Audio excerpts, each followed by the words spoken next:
breathe, but that's alright. Hush.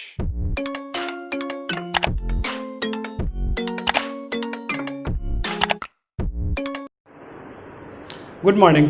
मैं Dev Prakash ignition classes में आपका स्वागत करता हूं। आज हम लोग पढ़ने जा रहे हैं जो प्लास्टर ऑफ पेरिस होता है यह क्या होता है। सबसे पहले देखेंगे उसका सूत्र क्या होता है, उसका रासायनिक नाम क्या होता है, उसके गुणधर्म क्या होते हैं, और फिर लास्ट में देखेंगे उपयोग। यह जो वीडियो आपका आज का जो लास्ट वीडियो होगा और जो चैप्टर 2 है आपका एनसीईआरटी का, वह आज आपका फिनिश हो जाएगा। इसके बाद हम लोग बायोलॉजी स्टार्ट करेंगे और बायोलॉजी का जो पहला चैप्टर है उसको पहले ख़त्म करेंगे, फिर हम लोग आगे बढ़ेंगे। क्लियर? तो सबसे पहला आपका जो क्वेश्चन पूछेगा प्लास्टर ऑफ पेरिस से, वह यही पूछेगा कि इसका रासायनिक सूत्र क्या होता है। तो इसका जो रासायनिक सूत्र होता है कैल्शियम सल्फेट CaSO4 का होल ट्वाइस किए हैं और साथ में H2 आपका जुड़ा हुआ है। ठीक, या फिर इसी चीज़ को हम लोग ऐसे भी लिख सकते हैं कि CaSO4 इंटू हाफ H2O। अब देखिएगा कि इसका जो एक्चुअली में जो फार्मूला होता है आपका यही होता है, लेकिन जो जल का आधा अणु लेना संभव नहीं है, जल के आधे अणु को हम लोग नहीं ले सकते हैं। इसलिए क्या किया जाता है कि कैल्शियम सल्फेट को 2 से मल्टीप्लाई कर दिया जाता है, यानी कि इस प्रकार से जैसे इसमें 2 से गुणा करते हैं तो जल का एक पूर्ण अणु हमको मिल जाता है। ठीक ना? इसका नाम होता है, रासायनिक नाम भी पूछेगा आपसे अगर, तो कैल्शियम सल्फेट हेमीहाइड्रेट इसका रासायनिक नाम होता है। याद रखिएगा, प्लास्टर ऑफ पेरिस का रासायनिक सूत्र भी पूछेगा और रासायनिक नाम भी पूछेगा। तो आपका रासायनिक सूत्र पूछा तो ये दोनों में से कोई भी सही है। रासायनिक नाम पूछेगा तो कैल्शियम सल्फेट हेमीहाइड्रेट। क्लियर? अब हम देखते हैं कि जो प्लास्टर ऑफ पेरिस होता है, प्लास्टर ऑफ पेरिस को बनाया कैसे जाता है। ठीक है, देखिए प्लास्टर ऑफ पेरिस को अगर आप बनाना चाहते हैं तो उसके लिए क्या चाहिए, तो आपको चाहिए जिप्सम। जिप्सम क्या होता है, तो कैल्शियम सल्फेट और जल का 2 मॉलिक्यूल आपका जब जुटता है एक साथ तो उसको हम बोलते हैं क्या, जिप्सम। ठीक, जिप्सम का फॉर्मूला याद रखिएगा क्योंकि क्वेश्चन में ये भी पूछता है कि जिप्सम का रासायनिक सूत्र क्या होता है। तो CaSO4 इंटू 2H2 आपका जिप्सम का रासायनिक सूत्र होता है। अब देखिए यहाँ पर जिप्सम को जो हम लोग 100 डिग्री सेल्सियस या 373 केल्विन, 100 डिग्री सेल्सियस कीजिए या फिर 373 केल्विन पर गर्म करने पर जिप्सम जल के अणुओं को त्याग कर कैल्शियम सल्फेट हेमीहाइड्रेट बनाता है। देखिए जो ये जिप्सम है, जिप्सम को और हम लोग 100 डिग्री सेल्सियस पर गर्म करते हैं। इसको गर्म करते समय ध्यान रखिएगा, बहुत ही सावधानी बरतनी होती है। आप इसको बहुत ज़्यादा गर्म नहीं कर सकते हैं, क्योंकि अगर हम इसको बहुत ज़्यादा गर्म करेंगे, टेम्परेचर बहुत अधिक देंगे, तो जो यहाँ पर जल के जो 2 अणु आपको दिखाई दे रहे हैं, ये दोनों अणु क्या होंगे, बाहर निकल जाएंगे, भस्मित हो जाएंगे। इसलिए बहुत ही सावधानीपूर्वक इसको गर्म करना होता है। ठीक, तो जल के अणुओं को त्याग कर कैल्शियम सल्फेट हेमीहाइड्रेट बनाता है, यानी CaSO4 इंटू हाफ H2O बनाता है।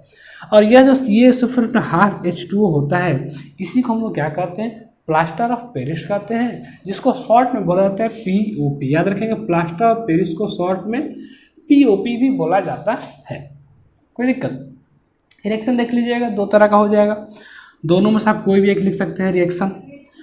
पहले वाले में जिप्सम ने लिया कैल्शियम सल्फेट ने 2H2O, फिर इसको गर्म किया गया है तो कैल्शियम सल्फेट हेमीहाइड्रेट और जल का 3/2 अणु जो आपका बचा, जल का ये आपका यहाँ पर अलग हो गया है और हाफ क्या आपका इसमें आ गया है। ठीक, उसी तरह सेकेंड जो आपका आता है, यहाँ से अगर कैल्शियम सल्फेट जो होता है जिप्सम का 2 मॉलिक्यूल लेंगे तो फिर यहाँ पर कैल्शियम सल्फेट का होल ट्वाइस इंटू H2O बनेगा और 3H2 आपका यहाँ पर बाहर आएगा। ठीक ना? तो थोड़ा सा सावधानी रखिएगा। जिप्सम का मैंने आपको 2 फार्मूला, POP का मैंने आपको 2 फार्मूला बताया था, एक ऊपर वाला ये रहा और एक आपका ये रहा, और दोनों कैसे प्राप्त होता है, दोनों का रिएक्शन भी आपके सामने रहा। ठीक है, तो क्वेश्चन में आपसे कहीं पूछता है तो यही पूछेगा प्लास्टर ऑफ पेरिस को बनाया कैसे जाता है, उसके लिए अभिक्रिया लिखें। बिल्कुल यही सिंपल सा अभिक्रिया लिखेगा। जब जिप्सम को 100 डिग्री सेल्सियस पर सावधानीपूर्वक गर्म करते हैं तो जिप्सम अपने जल के कुछ अणुओं को त्याग कर कैल्शियम सल्फेट हेमीहाइड्रेट बनाता है, जिसे हम लोग POP प्लास्टर ऑफ पेरिस कहते हैं। फिर अपना रिएक्शन लिख दीजिएगा, आपका कंप्लीट हो जाएगा। कोई दिक्कत? अब आ जाता है कि जो पेरिस ऑफ प्लास्टर होता है, प्लास्टर ऑफ जो पेरिस होता है उसका गुण धर्म क्या होता है उसकी चर्चा कर लेते हैं।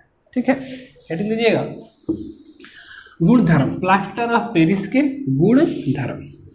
देखिए सबसे जो पहला जो आपका इसका गुण होता है वह यह होता है कि पीओपी जो होता है आपका एक सफ़ेद चूर्ण होता है, एक पीओपी एक सफ़ेद चूर्ण है।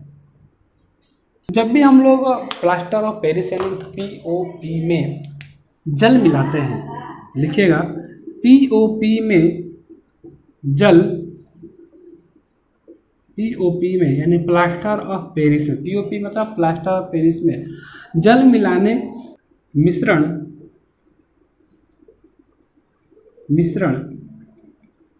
तप्त होकर जिप्सम का फार्मूला क्या होगा, CaSO4 इंटू कितना H2O आपका 2H2O, CaSO4 into 2H2O gypsum का फार्मूला हो गया, में परिणित या बदल जाता है, हो जाता है। अब देखिए यहाँ पे जिप्सम होता है वो क्या होता है आपका ठोस होता है और सफ़ेद होता है। तो इसका यह जो गुण आपका पाया जाता है जल में मिलने के बाद इसका ठोस हो जाना, इस गुण का बहुत ही व्यापक उपयोग होता है। देखते हैं घर में लोग पुट्टी कराते हैं, तो पुट्टी क्या होता है एक्चुअली वो पीओपी ही होता है, जिसको हम दीवारों पर उसको चिकना बनाने के लिए या फिर उसको अच्छा लगने के लिए हम लोग करते हैं पीओपी। उसमें पानी मिलाकर जैसे उसको आप दीवार पर एक परत चढ़ा देते हैं तो सूखने के बाद क्या होता है वो आपका जिप्सम का रूप ले लेता है और ठोस हो जाता है। क्लियर आपका, ये रहा आपका इसका दूसरा गुण धर्म। उपयोग की बात करेंगे अगर इसका हम, तो उपयोग भी आपका कुछ खास इसका नहीं है। इसका जो ये जो गुण है आपका, इसी गुण की वजह से क्या होता है पीओपी का जो उपयोग देखिएगा मूर्तियां बनाने में या बहुत सारे जो खिलौने होते हैं खिलौनों को बनाने में पीओपी का व्यापक रूप में प्रयोग किया जाता है। दूसरा चीज़ ये जो शल्य चिकित्सा जो कि बहुत ही इंपॉर्टेंट होगा, इस शल्य चिकित्सा में टूटी फूटी हड्डियों को जोड़ने के लिए भी इसका उपयोग व्यापक तौर पर किया जाता है। आप देखते हैं जो प्लास्टर किया जाता है पैर टूट जाने पर, हाथ टूट जाने पर, जो प्लास्टर जो सफ़ेद कलर का जो प्लास्टर आपका चढ़ाया जाता है वह कुछ और नहीं बल्कि आपका पीओपी होता है, जिसको पानी में मिलाकर लगा दिया जाता है और थोड़ी देर के बाद क्या होता है वो ठोस हो जाता है, हार्ड हो जाता है। क्लियर आपका। तो ये दो इसका उपयोग जो कि बहुत ही आपका इम्पोर्टेंट है। इसके अलावा इसका और बहुत सारा उपयोग है, ठीक ना, इतना ही आपका काफ़ी रहेगा। लेकिन ये आपका प्लास्टर ऑफ पेरिस आपके यहाँ पर समाप्त हो जाता है। अब हम लोग देखेंगे दूसरा टॉपिक कि जो रवाकरण के जो जल होते हैं, जो क्रिस्टलन के जल होते हैं, वह चीज़ क्या होता है। ठीक है, चलिए अब हम देखते हैं कि जो रवाकरण के जल होते हैं, जो क्रिस्टलन जल होता है वह क्या होता है। ठीक, देखिए तो वैसे लवण जिनमें रवाकरण के जल पाए जाते हैं वे जल योजित लवण यानी कि हाइड्रेटेड साल्ट्स कहलाते हैं। इसको आप ध्यान रखिएगा। वैसे लवण जिनमें रवाकरण के जल पाए जाते हैं वे क्या कहलाते हैं, जल योजित लवण कहलाते हैं, यानी कि हाइड्रेटेड साल्ट्स कहलाते हैं। एग्जाम्पल देखिए, एग्जाम्पल के बाद आपको समझ में आ जाएगा कि जल योजित लवण क्या होते हैं या फिर जो क्रिस्टलन जल होता है वह क्या होता है। तो सबसे पहले एग्जाम्पल लेते हैं कॉपर सल्फेट का। तो कॉपर सल्फेट का जो फार्मूला होता है उसको तूतिया ही बोलते हैं, CuSO4 इंटू 5H2O। ठीक है, तो इस कॉपर सल्फेट में जो आपको 5H2O जो आपको दिखाई दे रहा है यही क्या है आपका रवाकरण का जल है। रवाकरण का जल या फिर इसी को क्या बोलते हैं, क्रिस्टलन जल भी हम लोग बोलते हैं। ठीक, और जो कॉपर सल्फेट होगा और कोई पूछेगा कॉपर सल्फेट कैसा लवण है, इसको हम जल योजित लवण कहेंगे। उसी तरह और देखते हैं हम लोग धोन सोडा के बारे में। तो धोन सोडा का जो फार्मूला होता है वो यही होता है कि सोडियम कार्बोनेट इंटू 10H2। तो यहाँ जो 10H2 आपको दिखाई दे रहा है यह क्या है आपका, यह आपका रवाकरण का जल है। ठीक, उसी तरह से जिप्सम लवण की बात करते हैं, यहाँ पर 2H2O क्या होता है, ये भी आपका रवाकरण का जल है। आयरन सल्फेट में जो आपका 7H2O होता है ये भी क्या आपका रवाकरण का जल है, क्या क्रिस्टलन जल है। और ये जितने भी आपके एग्जाम्पल सामने दिखाई दे रहे हैं ये सारे के सारे जल योजित लवण कहलाते हैं। क्लियर। तो आगे से ध्यान रखिए, कभी भी अगर आपको ऐसा जल जो अलग से जुटा हुआ दिखाई देगा, वही जो जुटा हुआ बाहर से जल होता है रवाकरण का जल कहलाता है। क्लियर। अब एक चीज़ देखिएगा, यह जो रवाकरण का जो जल होता है इसका क्या फायदा होता है। तो जो रवाकरण के जल होते हैं इसके रवों को आकृति और कलर प्रदान करते हैं, ठीक ना। जो उसकी आकृति होती है क्रिस्टल का आकृति और रंग देने का जो काम करते हैं यही रवाकरण के जल करते हैं। जैसे देखिएगा, जो कॉपर सल्फेट होता है तूतिया होता है, नीला होता है, जो नीला कलर इसका मिलता है वह इस जल के जो रवाकरण के जल होते हैं इसके कारण मिलता है आपका नीला कलर। उसी तरह से देखिएगा, जो आयरन सल्फेट होता है इसका जो कलर कैसा होता है वो आपका हरा होता है। इसका जो ग्रीन कलर आता है वह इस 7H2O जल के अणुओं के कारण आता है, ठीक। इसी तरह से धोवन सोडा है, उसका सफ़ेद कलर आपको मिलता है, तो उसका जो सफ़ेद कलर आता है वह इसी जल के अणु के कारण आता है, ठीक है। तो रवाकरण के जल का बहुत ही महत्वपूर्ण योगदान है कि उसकी आकृति कैसी होगी और उसका कलर कैसा होगा। क्लियर आपका। चलो पॉज कर दो। चलिए हम देख लेते हैं कि लास्ट आपका टॉपिक बचा अनादर लवण, जिसको अनहाइड्रस साल्ट भी बोलते हैं। तो इसमें क्या होता है, जिन लवणों में रवाकरण के जल नहीं पाए जाते हैं उसको हम क्या बोलते हैं, अनादर लवण बोलते हैं, ठीक ना। अब आता है प्रश्न कि अनादर लवण का निर्माण कैसे होगा। तो अगर जो रवाकरण के साथ जो भी जल होगा, वैसे यौगिक होते हैं जो भी कि रवाकरण के जल जिनमें पाए जाते हैं, तो हम लोग क्या करते हैं उनको जब हम गर्म करते हैं तो उनके गर्म करने के बाद क्या होता है, जो जल होता है आपका बाहर निकल जाता है और अनाद्र लवण की प्राप्ति होती है। जैसे यहाँ पे देखिएगा, तो कॉपर सल्फेट इंटू 5H2 क्या आपका कॉपर सल्फेट इंटू 5H2 ये क्या आपका तूतिया है।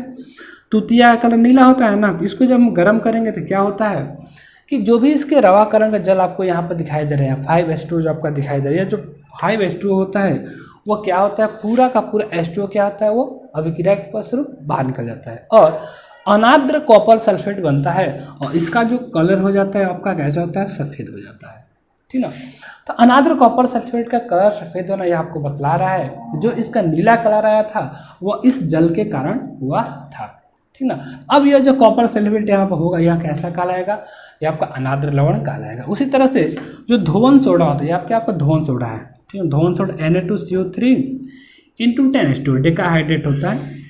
इसको जब हम गर्म करते हैं तो क्या होता है, सोडियम कार्बोनेट, अनाद्र सोडियम कार्बोनेट आपको प्राप्त होगा और साथ में जल के जो अणु होंगे ये क्या हो जाएंगे, वाष्पित हो जाते हैं। तो इस प्रकार से हमको अनाद्र लवण प्राप्त होता है। अब ध्यान दीजिएगा, ये जो आपका चैप्टर नंबर 2 था एसिड बेस एंड साल्ट आपका यहीं पर समाप्त होता है। इसके बाद इसका जो भी क्वेश्चन आंसर है क्वेश्चन आंसर पर चर्चा करेंगे। नेक्स्ट वीडियो में हम बात करेंगे जो भी इसका क्वेश्चन आंसर है, ठीक है।